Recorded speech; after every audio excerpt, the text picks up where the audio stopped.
destiny is to make firm establish. So my guests and I bring you messages to establish what you need to know in the present. And also, I like working with angels and the calmness they bring. Now, in a moment, I will introduce you to my lovely guest, Lesley Samms. But before that, I'd like to say thank you so much for watching the show live at a later date, as it means a lot to me to connect with like minded women. Now, if you've never met me before, then my name is Ray, and I love to help women to crossroads in their life, heal their past, create their future, and transform their present so they can take charge of their destiny in the here and now. Now, I'm the founder of Radiant Angel Energy, and I use future life progression, past life regression, angelic Reiki, angel oracle cards, guided meditation, hypnosis to help women who feel lost get clear on their reason for being here. And I've also created a transformational journey to help take charge of your destiny and a journey through lifetimes. Now, each episode of the show will cover various themes of your journey, a mini guided meditation or angel oracle card reading with the wisdom of my wonderful guests, like today's guest, Lesley Samms, about how you can be your own confident champion and how you can trust yourself and the universe to deliver what you need. Now, Lesley has a background in finance, marketing, and branding, and an MSc in international event management from Brighton University. Now, for the past 20 years, she has focused primarily on the contemporary art sector and has a respected reputation for event delivery, writing, curation, professional development, mentoring, and coaching in both private and funded arenas and across all business sectors. Now, she successfully completed her professional NLP training in 2019 and is a member of the ANLP. Now, Lesley is the founder and managing director of Pure Arts Group, which supports artists in their professional development and career progression through a system of pure arts clubs, mentoring, coaching, exhibitions, and events. Lesley helps creatives explore and uncover the possibilities and opportunities hidden within themselves, inspiring confidence, growth mindset, and a positive outlook. Lesley advocates for women and young people actively seeking out opportunities to challenge belief systems that limit their potential. And Lesley aims to make a difference in the world. So, without further delay, hello, Lesley, and welcome to the Angels and Destiny show. How are you today? I'm great, Ray. Thank you. That was a very comprehensive. I haven't heard all of that all in one go for quite some time. Just shows how old I am, doesn't it? If I've got a biog that long. It's good. It's good. Experience, depth of knowledge. Very experienced, yeah. So, before we get into this fascinating conversation, I want to remind you that you can also ask questions, leave comments and thoughts, as both Lesley and I want you to be part of this conversation. So, please don't be shy and do feel free to share out this show. So, Lesley, why don't you tell us more about your journey and how we can be our own confidence champion and how we can trust ourselves and the universe to deliver what we need? Thanks, Ray. So, as you heard from my bio, I've been around on this planet for a while, and I've been growing and becoming more aware of myself along that journey. It's hard to believe, but for those people who have been aware of what I've been doing over the last 20 years, that when I was growing up, I was an absolutely terrified child. Spent most of my time being scared to death, trying to hide myself down the side between my mattress and the wall so no one could know I was there while I was sleeping. Scared of my own shadow, really. As a teenager, I grew my fringe very long, down to here, if not longer, maybe down to here, and would hide behind my own hair. Just because I was just scared. I don't know why, I had a lovely family. I just was, my tendencies that I came to this planet with, for whatever reason, I arrived here quite terrified on the planet. And I had a lovely childhood and, played out in the streets with my friends and had nice times with my parents, but I was generally very scared a lot of the time, and painfully I remember my poor mum on occasions trying to make friends for me. I feel so sorry for her, really. I look back at that and I think, oh, bless her. She would, I've met this person and I think you really like their child, and I'm like, oh, I really don't want to do this. And she'd try and make friends for me, and now I've got so many friends I don't know what to do with half of them. But I was just in a an evolution. And by the time I got to my early 20s, I was quite a nervous and anxious individual, and to the point where my father was very ill when I was in my early 20s. And by the time I was 23, I had a nervous breakdown, full on catastrophic nervous breakdown, almost to the point of white men in coats. White men in coats? Men in white coats, even. They probably were white men in coats as well at that point. But men in white coats. It was almost that bad. And I did a deal with the doctor, actually. I remember he said to me, you're either going to go for alternative therapy and you're going to do as I say, or we're going to have to do an intervention. And I was like, what the hell does that mean?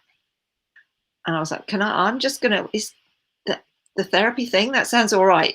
Should I go for that? Is that the option that I should be going for? And he was like, yeah, I think you should go for that one. I was like, okay, I'm going to go for that one. I don't know what it means, but it does sound better than the other thing you just offered me, in between sobbing uncontrollably.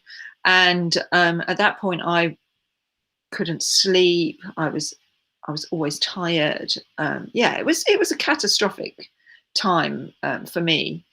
And started going for these alternative therapies, and I started to learn things that they simply don't teach you in school. I started to learn about myself, how my brain worked, how I could change things for myself, how it was about my attitude, how I could relax myself, how I could take control of the situation. So when I started to feel overwhelmed and anxious, how I could take that control. And this was just a revelation. So I'd been working up to this point, I'd been working in the city in London as a risk analyst, doing a job I absolutely hated. But I was told, this is, you're very, very good at this. You should carry on doing it and we'll pay you lots of money. And I was desperately, desperately unhappy doing it. But, I didn't know any better. Yeah. I simply didn't know any better. So I'd carried on doing it. And then, as I say, I started getting this therapy, which I think now would be called Reiki. But at that point was called alternative relaxation therapy of sorts. It was in the Arches under London Bridge. Okay, yeah. So I'd go to the Arches under London Bridge and I'd go and see these wonderful people. Had a bit of traditional counselling. That didn't work for me. Talking therapy didn't really work for me at that time. It has later on, but it didn't work for me then. These meditation therapies and Reiki type therapies, which I would now, that's the label I would put on them, but they didn't have a label at the time, really helped me start to understand myself and understand why I would feel anxious, why I would feel out of control, why I would behave in a certain way or react in a certain way. And that's so empowering. So empowering. And I started to understand that I was a soul inside a body. Yeah. And there was so much more to me. I was so much more complex than what was on the surface. But I say, they don't teach you this in school. No, they should do. They should do, but that, we'll come on to that. Yeah. They should teach you that in school because it really unlocked so much for me. And I went back and left my job, and I took a year off. I was very, very lucky that I had the means to be able to do that. I know that's not an option for everybody, but I'd been earning a lot of money. And so I had the means to be able to take a year off and just kind of like recover. Yeah. And during that time, really getting to understand myself a lot more and understand the world a lot more. My mum was very spiritual, but I hadn't really kind of like understood all of that or kind of connected with all of that up until this time. She used to go to a thing called the Spiritualist Church. I didn't know what that was. It was in Gravesend on Windmill Hill. I didn't know what that was. I just, your mum goes to church is what I thought. And my mum was, people would say, my mum cared for people who had life-limiting illnesses. And we would go and, as children, we'd go and help. And there'd always be people around going, "Oh, your mum's such a good soul," and but I didn't, you don't really understand all of this stuff as a child, and they'd say things like, "Well, she hasn't given XYZ relative permission to go yet," and I'd be going, "What?" But I didn't really understand what they were talking about. I was like 10. And all of a sudden, all of this, I started talking to my mum about it. And she was like, "Well, I don't really like to talk about it openly, but yeah, I do what they call, again, a label, faith healing." And she said, "Do you remember that time you fell down the stairs in the theatre in Woodville Halls in Gravesend?" I don't know whether they're still there. But there were these really dangerous stairs in the middle of the theatre. And I fell from top to bottom. Oh, dear. And at the bottom, my ankle was facing I don't know if you can see this. I'm trying to get my hand in it. So instead of my ankle facing that way, it was kind of facing the wrong way. And she put her hands on my foot. And after about 10 minutes, her hands were bright red. And she said to me, "Okay, you can get up now." I just got up and ran off. Absolutely fine. Yeah. Didn't know what that was. It was only after she was talking to me about this at this time that I kind of got an understanding more about, what she did, and more about this more alternative approach to life. And then I started another job at Coca-Cola, and I got right back into the rat race of it. And I'm very creative, so I love the creativity of it, and I love the people side of it. And by this point, I was a lot more confident, so I'd had my fringe cut. I could see people. Stop having the fringe over my face. I was always very skinny, which was part of the issue around confidence. I was very, very skinny. And while at Coke, I started to kind of grow into myself. And I started to test out a few theories. So I was like, okay, I'm going to start challenging some of this. I'm going to start challenging some of these people who are telling me what I can and can't do. So I'd start to say no. This is a word unknown to me prior to this point. I'd be yes, whatever, Yeah. how you want me to jump? How high? How high would you like me to jump? And in what beat, to what beat? And while I was at Coke, I started testing out the theory of stepping into my own power and being brave. All these words that people had said to me, you can do whatever you want. I was like, really?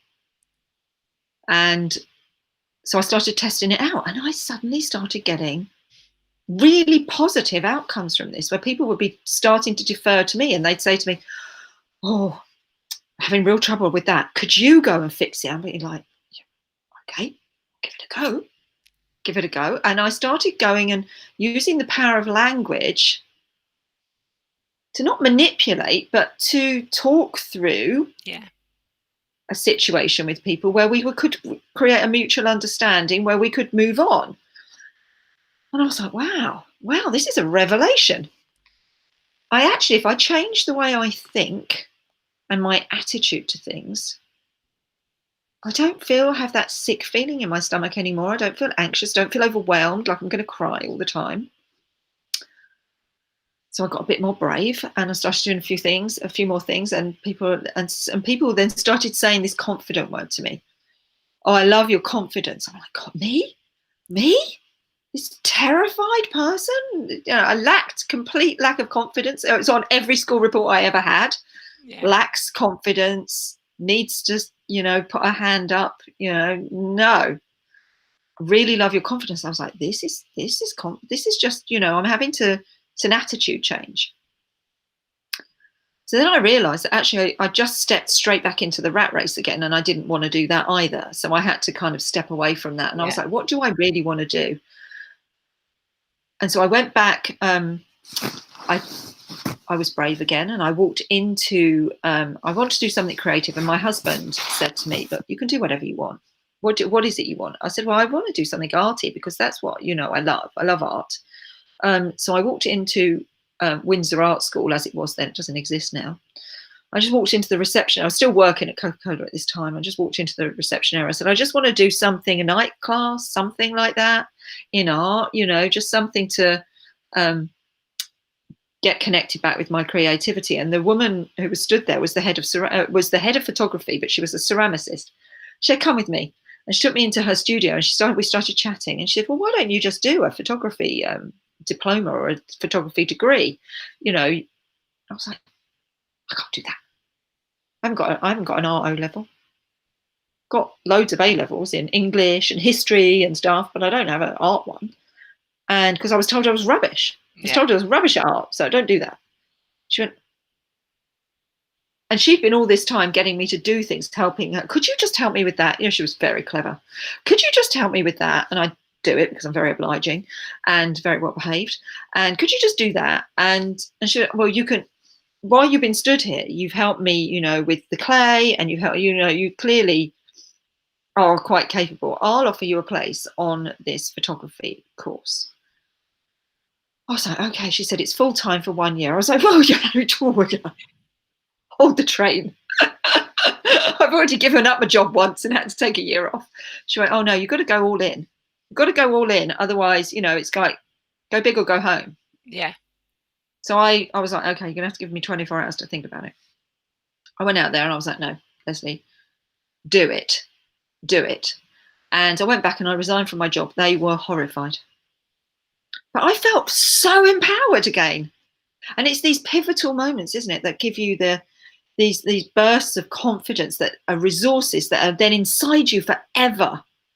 So I use those moments now as resources for me. I'm like, oh, you know, I need a resource like that. I'm going to go through my filing cabinet and find it because I need to feel like that now. And I use those resources. So you have to have these brave moments and you have to step out of your comfort zone in order to resource yourself to be brave and to be your own confident champion going forward. Yeah. So it's essential. Not that I realized that's what I was doing at the time. Just thought I was mad. And so I went back and I resigned from this amazing job, and they're going to me, no, you can't do that. You're on this career path and we're going to, you know, you're going to be running this place, because I managed to smash the patriarchy by that point. And I was like, no, I'm really sorry, guys. I don't want to run the place. You know, you're going to have to do that without me. And there was quite a lot of, well, you're going to have to work 3 months notice. I was like, really? We're going to make you work 3 months notice. I'm sure by 3 months we would have made you change your mind and you can stay. No, I walked out of there on the last day of the 3 months and never turned around. And they're like, you'll have a job here forever. I'm like, thank you very much. I don't want it. And I did the course. I said to myself, because I'm brave, you know, I'm taking steps towards bravery. It's that thing about, you know, there's no such overnight success doesn't happen overnight. Yeah. Growing confidence doesn't happen overnight. This has happened, you know, started happening when I was 21, 22. And by now, this point, I'm about 29. So that's, you know, 8 years and I'm still just growing my bravery, growing my confidence and resourcing my brain to know that I can do it. So that's 8 years of learning and practicing. And I'm still not properly, you know, there yet. We're always a work in progress. I'm not there yet now, but I'm much braver now because I've done lots of these things. So it's small steps every day, but nothing happens overnight. It takes time. It does. And Carla says, this just came to my ways. How come we always say what we can't do and don't recognise what we can do? Yeah. And that's the growth mindset, isn't it? So that's Carol Dweck, the growth mindset. It's like, stop thinking about what you can't do and focus on what you can do. And I was so focused on, you know, that's our education. It's so focused on how good you are at a certain thing and giving you a tick in the box or a grade. I remember always being told you're a C grade student. Yeah. And so I went into my life thinking I was an idiot, quite frankly. I got 3 A levels and thought I was an idiot. I mean, really? But because I've been told I was a C grade student and you'll never be any good. I've got a master's now, but I'll come on to why that happened. But you're absolutely right, Carla. And it's that thing about having that growth mindset. I didn't even know that was a thing until I did a master's. And so I, you know, did the photography degree, got the highest grade in the country that year. So proud of myself, made myself ill. And because I tried so hard, because I thought I had to kind of nail this. I had to be the best. I'm a recovering perfectionist. It's okay. I've been taking some therapy for that, recovery perfectionist.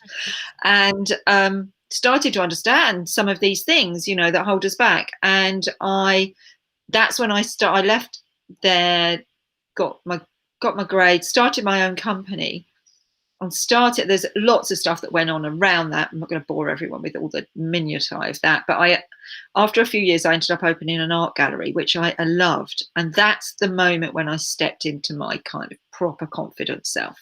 I had found my place. I knew instinctively I was in the place I was meant to be. I had just a sense of it, that this is it. I'm in alignment with myself now. And I didn't have to do anything. Everything kind of came at me. I didn't have to do anything, because that's the beauty once you're in alignment with yourself, is that you stop having to work so damn hard at it. Yeah. It just happens. So I'd be sitting in my art gallery and artists were just walking through the door. And they'd come in with their artwork, and we start having conversations, and it'd be like, well, have you tried this? And all that experience I'd had, you know, in banking and risk analysis and marketing, suddenly I could help them be better at what they were doing and achieve the goals. Because everyone's, you know, art creatives are not, I want to do this. They're on a spectrum. Yeah. It's not a flat line, because we know that's dead. It's that. And I could like go, okay, so you want to do that? Let's go in the resource bank. Okay, we got this lot. Should we ever go at that? Ever go at that? Yep, that worked. Oh, no, that didn't work. Come back, have a little tweak. Have another little look in the resource bank. What about trying that? I didn't know what this was called. And I now understand that's mentoring and coaching, but I didn't know what that was called. I just thought that was me sitting in my gallery, not being bored. Yeah. Helping other people do what they want. And they'd bring me their art, and then I put it up on the wall, and then other people would come in and buy it, and I'd be like, oh, this is cool. This is working really well. This is great. I managed to open my gallery and turn a profit in the first year. Amazing. Now I know that is almost impossible, because there is no money in art. But there is. That's a myth. That's a myth. So any creatives watching, that's a myth. And we break that myth every day. So I did that for a while, and then my dad was very ill, so I had to move back down to Kent. And because by this point I was living in Buckinghamshire. Won't tell you how that all happened. That's a whole other story. That's about 4 podcasts in that. And so we come back down to Kent, and I left the gallery I left one of my artists in charge with the gallery, who then ran it for about 10 years. She was brilliant. So I came back down to Kent to help look after my dad, and started to kind of gather a few artists around me. Happened completely by chance, but not chance. We all know that, because I was in alignment with myself.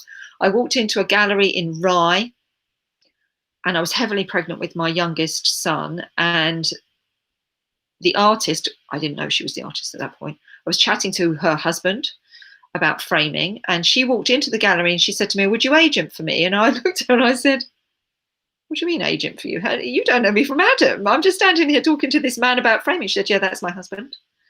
I was like, okay, how do you know I know anything about art? She said, I just know. And I was like, okay, well, actually, you're very lucky. I could have been a dentist. As it turns out, I'm not, because you could have had all your work hanging in a dentist's surgery. As it turns out, I work with artists. And so I work, Marina Kim, she's called, and she's a very well-known artist in Rye. And I worked with her, and then I realized that she needed a tribe. She was lonely. So we chatted, and I was like, you're lonely. You're just lonely. I said, do you know any other artists? I know a few. Do you know a few? And we started doing this thing where we put a group together, which we subsequently called the A21, because everyone was down the A21. Yeah. And I started to get to know other artists that she knew, and it worked dream for her, because she got more confident by being in her tribe, because you need your tribe. And they encouraged me to start an art fair. Again, long story short, I started an art fair. I did that, and I started that in 2009, right in the height of the crash, financial crash. And I ran that up until the pandemic, and we're doing really well. And then I started doing other things around that to do with professional development and mentoring, because I really loved it. So like, that's the bit that really gets me out of bed in the morning. And I realized that I could give other people confidence just by talking to them. And that's an amazing thing. You know, I spoke to a client tonight who was in a crisis just before this. And they said, just you telling me, I now feel confident I can do it. And I was like, that's great, isn't it? That's great. So just channel me when you're having a problem. Just say, what would Lesley say? Because it is all about perspective. I realize that now. It's about attitude and it's about perspective. If you think it's going to be bad, it's going to be bad. Yeah. If you think that someone thinks that about you, you can make it happen. I now wake up every morning and set my intention. I do my meditation. I channel my energy where I need it into my body, and I set my intention. Today's going to be a great day. I'm going to have a great day. It's going to be cool. It doesn't matter. I don't know what's coming, but I know whatever it is, I'm going to learn. I'm going to grow. I'm going to have a great day. And that's it. And some of it's horrible stuff, but if you think it's going to have a positive outcome and you're going to grow, you can adopt that attitude. Yeah. And that fills you with confidence. So really, to be confident, your own confident champion, you've got to set your intention. Set your attitude and your intention in the morning. And I always say this to people, I love the Buddhist religion as well. It's that thing about overnight you die. Yeah. And then you're reborn in the morning. Wow, that's so empowering. So it's like, doesn't matter what happened yesterday, because I died. And now I'm awake. So I've got a whole new day. What are we going to do today? And then you set your intention for the day. And we're off and we're learning and we're growing all the time. And you have to be vulnerable sometimes, because that's what resources you. So yeah, that's how I do it. And you know, I've had some horrible experiences along the way. The very quick story about the masters is because in 2013 I ran an event at the Saatchi Gallery for Charles Saatchi, and it was the best experience of my life and the worst experience of my life all melded into one. Because I realized that my confidence wasn't quite there. So I thought it was, and I went into it thinking it was, but I realized as I approached the delivery of the event, that my confidence wasn't quite robust enough. And I still had some self-doubt, and I still was going to let my brain sabotage me. And I lost about 3 stone in the run up to the event, to the point where my friends were coming to the event as we went live going, my God, are you dying? Is there something seriously wrong with you? I looked like I'd been in some sort of fatal car accident. I mean, because I'm not big anyway, and I lost 3 stone. I think I weighed about 6 stone. Oh my God. On the day of opening the show, I think I weighed about 6 stone. It was horrible. I look at pictures of myself then and I think that was not a good look. Sorry, the dog's just arrived. Yeah, we can hear that. It's fine. Here he is. Ted's just arrived. He's come to have a little sit. So yeah, I realized I wasn't quite as confident as I needed to be. And I still had some doubt that I still thought I was a bit stupid. I was still listening to those self-sabotage, words in my head telling me that I was an idiot. And, they were properly, embedded in there. And every time someone challenged me at that event, and honestly, it took every bit of me to make it happen, this little voice in my head still kept popping up going, well, yeah, because you're a bloody idiot, aren't you? You're an absolute idiot. What the hell do you think? What on earth possessed you to think you could do this? Who are you to think you could run a massive event at the Saatchi Gallery for like £1 million turnover and break all the box office? Why did you commit to that? You're an idiot. And this is this voice in my head. So I came out of that and I thought, I've got to deal with this. I've got to nail this. I know. I'm going to do the walk into the Brighton Uni thing like I did at Windsor Art College. And I bumped into a woman called Janeluskim, who was my saviour. And I said to her, I've got this problem. And she was like, okay, well, you need to do a master's degree then, don't you? And I did a master's degree in a year, which quite frankly, never anyone do that. Please, never do that to yourselves. But I did it and it solved it because I understood that I'm not an idiot. I just was surrounded by people that were invested in me failing. They were invested in me failing because if a woman could do that, there was a problem in the industry. Yeah. These women are going to take over the world. And unfortunately, within the creative industry, it's run by men. And they were invested in me failing. And I let them. I let them. I didn't fail. I did push it through, but personally, it had a massive, massive impact on my health Yeah. negatively. So I went and did that. Now, stand back, guys, because that's never happening again. And so I then relaunched my business, and I relaunched my business 6 months before the pandemic. Yeah, of course I did. And so we hit March, and I thought, oh my Lord, and what am I going to do now? And my husband said to me, come on now, you're a very bright individual. I'm sure you can deal with this. And I was like, yes, I am. And so I relaunched my business in 24 hours. And we are more successful than I could ever imagine. I just hired my 3rd member of staff today. Wow. During the pandemic. That's and because I know I can do this, I have absolute confidence in myself, and I tell my brain that every morning. I lean into the discomfort. I know the more people I now know, because I have the resources to know from the experience that I've had, the more people try and put me down, the more I'm winning. That's because they're scared. They're running scared. You try and put me down, and that's just going to fire me up even more, because I know I'm onto something. I'm onto something. And I practice being vulnerable. So I have a fear of the known. I don't have a fear of the unknown anymore. I have a fear of the known, because if I've got this calendar in the kitchen and it says, I haven't done that before, so I'm pretty sure I can do it. Yeah. So when people ask me to do stuff, I'm like, yeah, like you asked me to do this. I'm like, yeah, I haven't done that before. So I'm pretty sure I'll be able to do it then, because I haven't failed at it. So, and if I had it, I'd probably be able to do it anyway, because I would have learned the lessons.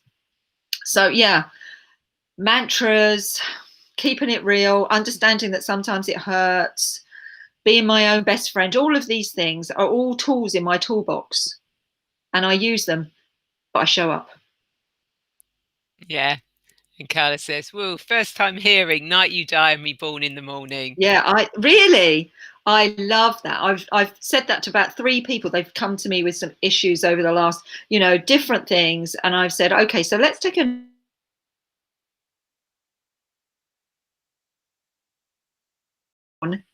So you want to get the best out of every day. How can you approach that relationship or that situation with that new attitude? And within 24 hours, they ring me and they go, flipping it, that's a game changer. Yeah. You have to accept what you can't change. If you can't change it, there's no point fighting about it. Change you. If you can't change it, change you. I know it's a complete cliche, but your thoughts are not facts. They're just all the bank of filing from you and all the dead people that have gone before you. And all from your past lives as well. Yes. I realized that. So all my past lives sometimes come up and try and sabotage me. And I'm like, thank you, past self. I don't need that. That's not resourceful today. Thank you. But yeah, I'm a champion for women. I'm a champion for, but I'm just a champion for humans. We can do whatever we want to do, and we can be as successful as we want to do it. It's not about your IQ. It's about your EQ. Doesn't matter what your IQ is. In fact, if you've got a lower IQ, but you're highly innovative, you're going to be rocking it. If you've got loads of empathy, you're going to be rocking it. So don't worry about it. Doesn't matter how many exams you got. It helped me because it just resourced me to deal with the self-sabotaging tool that I was allowing to hit myself over the head with. Work out what your tripwire is and work out a workaround. That's what I did. I just worked out a workaround. It could have been anything. But that was my workaround. So yeah, that's kind of where I'm at. And I'm happy to help anyone with that.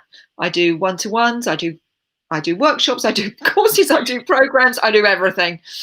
I'm doing everything. And I time block so I can be as effective and have as much energy as I need to, because I like to turn up. I like to show up. Yeah. Yeah. So hopefully through some of that, some people have got what they needed. Yeah. Which is how this show works. And yeah, people will get exactly what they need to provide. Yeah, and you know, and when you listen to you talk, you know, you do come across, you have that really confident energy that's kind of like inspiring and going, yeah, I can do this. I Quite frankly, if I can, who used to sleep between the mattress and the wall, remember? And uh, hide in the bushes on the opposite side of my parents' house so no one could see me. If I can do it, quite frankly, anyone can. It's just in here. yeah. Yeah. And again, it's Mm. not allowing other people's opinions to affect you. And I think that's what we are really bad with children. I think it's got a lot better than it used to be. But yeah, we can be really damaging to children without realizing we're being damaging Seen to and not them. heard is a killer phrase. Mm, I was told that so many times. You know, we'd go to my grandparents' house and it'd be like, seen but not heard. And I'd be told that all the way in the car, seen but not heard. And that's just cultural and it's generational. And and it's really damaging. I say to my children, you know, we sit around the table. My youngest one gets really cross now. He's like, you put those cards on the table again, haven't you?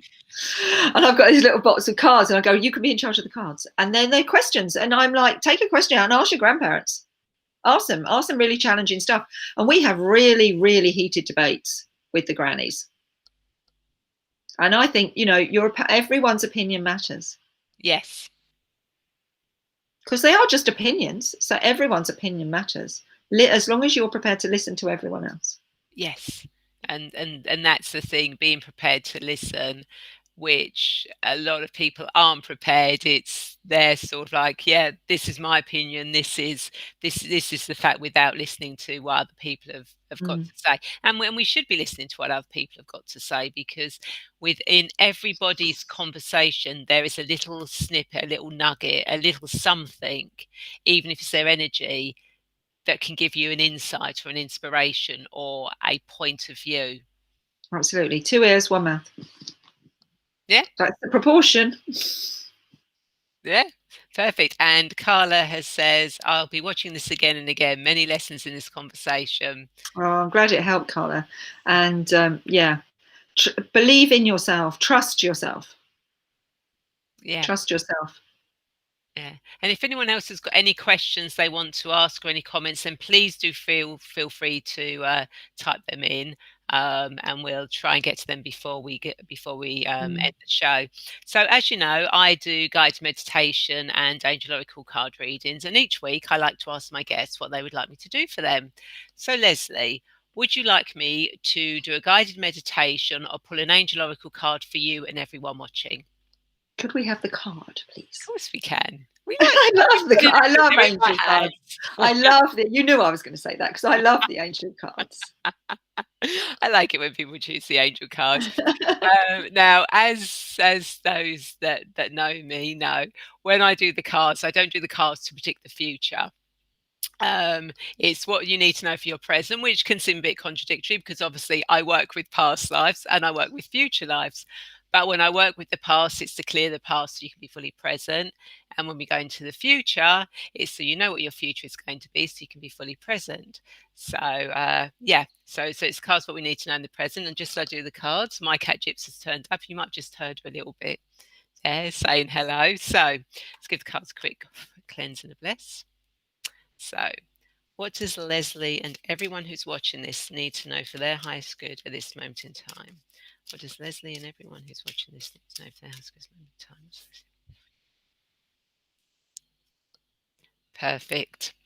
So, we have got fellow travellers, support is all around you. Perfect.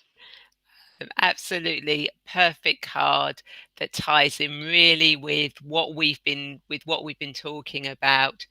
And Mm, it is saying, you know, there is support around you. You just need to reach out and look for it, and that support can come through anything. You know, on there you've got a rainbow and a peacock.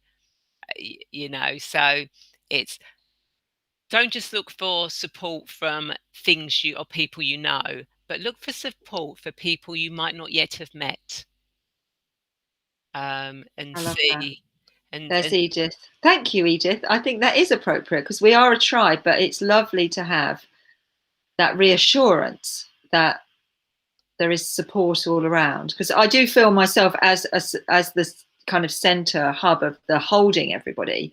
But I'm very fortunate that I do really feel that when I need the extra support, that people come. Yeah, and that's it. When you send that energy out, that rainbow out to say, I need some support here, Mm, and trust that mm, support is going to come to you. The universe will give you the support you need. You just have to ask and accept that it's going to come in. I do trust it. Yeah, It's happened enough times now that I have complete faith that when I need it, it appears. yeah. So if you're watching this, And everybody else. yeah, totally. So, Lesley, do you have any insights or thoughts to leave our viewers? Now, you said this to me at the beginning, didn't you? And I just made a couple of quick word notes to myself, because I thought the things that I benefit from most really is the vibration and the amplification of vibration. So having those positive vibrations, raising your vibration, the more you raise it through meditation, through getting out in nature, through walking. I make sure I do these things every day, raises and amplifies that vibration so that you feel so energized. It means that it's almost like a superpower.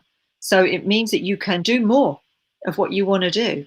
And as I said, people who knew me maybe 20 years ago wouldn't recognize me now, because there was a period of my life where I had to sleep 2.5 hours during the day because I was so unwell. And now I'm lucky if I get 7 hours sleep at night, because it's rising. I do all of these practices, these gratitude and meditation and walking in nature, and that raise your vibration and your well-being. They make you feel so well, Yeah, that you've got so much energy that you have capacity. It's almost like slowing down time. yeah, It feels almost like slowing down time. So that's what I would say. The more you raise your vibration through definite practices of well-being, like, as I say, meditation and gratitude, etc., and walking outside, the more you amplify the goodness that you're doing. exactly. And if you can't do lots of stuff, even just one of those Just one. things, Mm. gratitude. That you can do. If you need to, you can go when you're in the bathroom. You, I do my intentions while I'm cleaning my teeth. yes, so do I. I set my intentions while I'm cleaning my teeth. It's a habit now. Yeah, I do that as well. So because you're looking at yourself, generally you're looking at yourself in the mirror, so it's like you're mirroring it back at yourself. Yeah, So there's always time, even if you just go and stand on the doorstep and just get some fresh air on yourself. But yeah, that you can amplify it, you can grow it. yeah, absolutely perfect. So I hope everyone that you've enjoyed this and found it insightful, and the words of wisdom that Lesley has given you will help you further on your journey. So, Lesley, if people want to connect with you, how do they do that? So, as you said at the beginning, I'm the founder of Pure Arts Group. So, if you go on to pureartsgroup.co.uk on the World Wide Web, you'll find our website, and there's loads of stuff on there for people to do. There's loads of resources that are free. There's loads of broadcasts and blog posts and stuff that you can that'll help you. If you want to take it one step further, if you click on the Learn button on there, you can see we run workshops, courses, and programs. So if you're interested in stuff like that, you just click on the link. And if you want a private one-to-one with me, there is a button, or you can just email me, leslie@pureartsgroup.co.uk. Excellent. And what I will do is I will put those links in the comments after the show so that people just need to click directly on them and they'll go straight to those pages. So They can DM me. The penny is even closer to dropping, Jonathan Haitley said. Good, Jonathan. I booked this session especially for you, my love, so that you could listen again. and he's a sculpturist? Sculptor. He's a Sculptor. sculptor. So you can DM me on Instagram or Facebook, but I do have people who run those platforms. So you will be waiting. You may not get an instant response because it'll go through Sophie and she will then forward the message to me. But yeah, you can DM me. And if you're in this new thing called Clubhouse, I'm on there too. So you can follow me on there. Yeah, yeah. Leslie's trying to break through the male-orientated barrier on Yes. Clubhouse. She's determined to. Very, very male, white male orientated. So I'm only in there for diversity and to be disruptive. I'm there purely to be disruptive and to get a white female voice in there. There's plenty of black ladies on there, and that's great. I'm loving that, and they've got really good opinions. But white women, yeah, very light on white women. So yeah. Yeah. I'm in there being disruptive. Anyone who knows me will totally accept that I'm being in there causing trouble. Excellent. Well, I won't join you because it's iPhone and I don't agree with Apple. But if it's Android, I might join you. I think they're going to do it, so watch out. Yeah. Oh God. They're going to be running scared then. So if you have reached that crossroads in your life and you need help finding your destiny and getting clear on your path, then I would love to be that guide for you. Please feel free to reach out and connect with me, and we can arrange a free 20-30 minute video call to find out more about each other and whether I'm able to help you on your journey. And of course, if you want to join Angel Wings membership community, you can do that, where you get a chance to grow with ascended masters, gods, goddesses, angels, archangels, oracle cards, and the other members of the group as well, to spread your wings and soar. And of course, you can sign up to my weekly newsletter and get some free gifts on there to help you de-stress. And of course, I have now just taken part in the Healing and Believing series of videos, where there's 14 therapists who have created 30 to 60 minutes of a therapy for you to actually try out, to experience, and you get that for a lifetime. So check out the link for that. My episode is being aired tomorrow, so I'm quite looking forward to that. So thank you all for watching, and I'd like to invite you to share this video, as I'm sure there are more women who feel lost and want to get clear on their destiny just like you. And if you're watching this on YouTube, then please do subscribe and definitely hit the bell to be notified of when the show goes live, or anything else like the guided meditations, future life, angelic Reiki, past life that I post on there. So thank you everyone so much for watching. Thank you for joining with the conversation. Thank you so much, Lesley, for being here. It's been an absolute pleasure. And I look forward to you all joining me again, same time, same place next week. Take care. Bye.